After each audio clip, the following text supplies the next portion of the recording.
नमस्कार, मेरा नाम सूरज सुरेश दीक्षित है।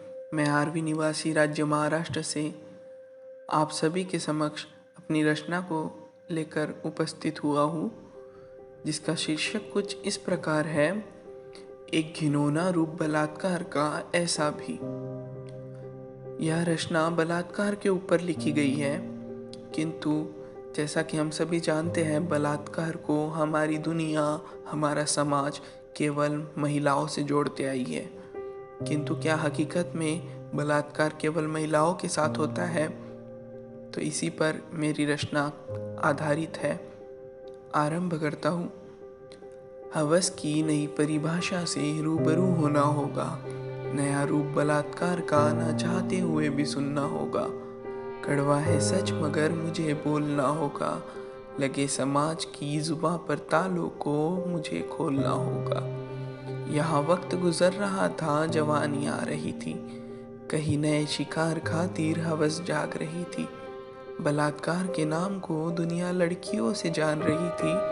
कौन जानता था इस बार नियति कुछ और मांग रही थी। आज भी किसी की जिंदगी का रुख मोड़ रही थी। चढ़ने बली फिर एक और डोली उठ रही थी। शादी की नहीं डोली किसी के अरमानों की उठ रही थी। हैवानियत भी एक नई कहानी लिख रही थी। वासना की आज भी भूख मिट रही थी। उतर रहे थे कपड़े और चीख गूंज रही थी। कोशिश सुकून पाने की जोरों से हो रही थी। रहना भी बन गवाह शर्मसार हो रही थी।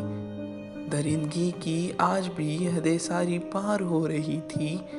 कपकपाती रूह भी मनुष्य जन्म पाने को कोस रही थी। दया भाव को मिटा मानवता खो रही थी। प्रसन्नता के अधीन जात मानवीय हो रही थी।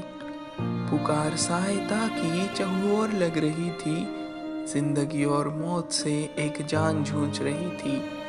सुंदरता ही स्वयं को अभिशाप मान रही थी। क्रंदन कर जोर जोर से इंसाफ मांग रही थी। चलती सांसें भी थम जाने का अनुरोध कर रही थी।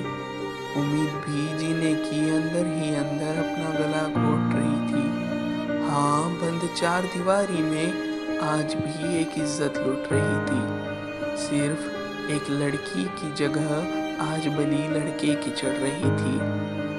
पहचान गुनाह की कभी कोई लिंग से नहीं थी। बलात्कार जैसे दुष्कर्मों की कभी जात पात न थी।